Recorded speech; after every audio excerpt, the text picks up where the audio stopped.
మునగాకు పప్పు. దీనికి కావాల్సింది ఒక హాఫ్ కప్ మునగాకు తీసుకున్నాను.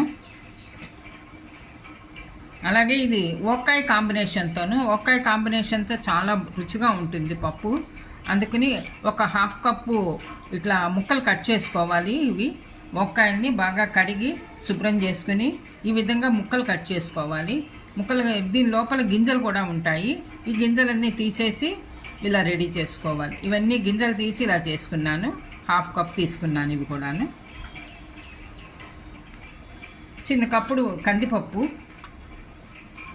ఒక 2 పచ్చిమిరపకాయలు. ముందరగా ఈ కందిపప్పుని మనం వాష్ చేసుకుని కందిపప్పు, మునగాకు, బొక్కాయి అన్నీ వేసి కుక్కర్లో ఉడికించుకుంటున్నాను. ఇలా కుక్కర్లో ఉడికించుకోవాలి. లేకపోతే మీరు మీ ఇష్టం బయటైనా ఉడికించుకోవచ్చు. కుక్కర్లో ఉడికించుకుంటే తొందరగా అవుతుంది. కందిపప్పు, బొక్కాయ ముక్కలు, మునగాకు అన్నీ ఉడికాయి. ఇప్పుడు పప్పుకి పోపు వేసుకోవాలి.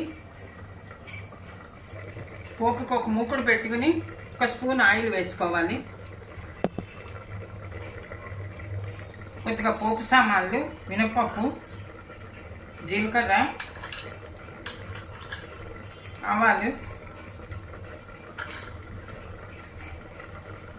ఒక మిరపకాయ కూడా ముక్కలు చేసి వేసుకోవాలి.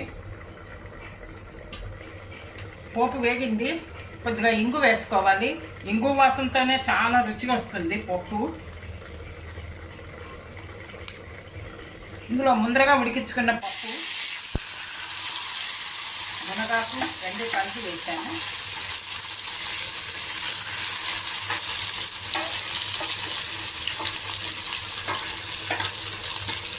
ముందరగా ఉడికించుకున్న ఒక్కాయ ముక్కలు. ఇంకా వేరే పులుపు అక్కర్లేదు. ఇది పుల్లగా వగరుగా ఉంటాయి. ఒక్కాయ ముక్కలు చాలా రుచిగా ఉంటాయి అన్నమాట. అందుకని ఇది ఇలా వేసుకుని చేసుకుంటే చాలా బాగుంటుంది పప్పు. అంతా మిక్స్ చేసుకోవాలి బాగాను పోపులోను. ఇంగు వాసన అంతా పట్టేందుకు.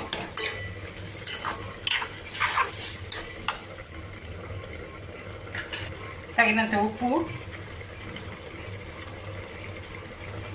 కొద్దిగా కారం, తినేదాన్ని బట్టి చూసి వేసుకోవాలి కారం, పసుపు. బాగా మిక్స్ చేసుకోవాలి.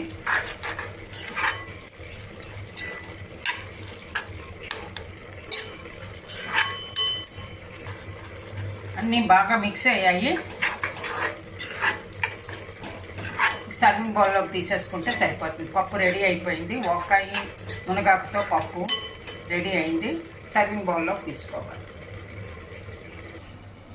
ఒక్కాయ మునగాకు పప్పు ఇది వేడివేడి రైస్లోకి సర్వ్ చేసుకుంటే చాలా రుచిగా ఉంటుంది. మనకు అవసరమైతే పుల్కా కానీ రోటీలోకి కూడా సర్వ్ చేసుకోవచ్చు. ఇది ఇంగు వాసనతో గుమగుమలాడుతూ ఆరోగ్యానికి కూడా మునగాకది చాలా మంచిదండి. మీరు కూడా ట్రై చేసి చూడండి. ఈ వీడియో నచ్చితే లైక్ చేయండి, షేర్ చేయండి, సబ్స్క్రైబ్ చేయండి. Thank you for watching.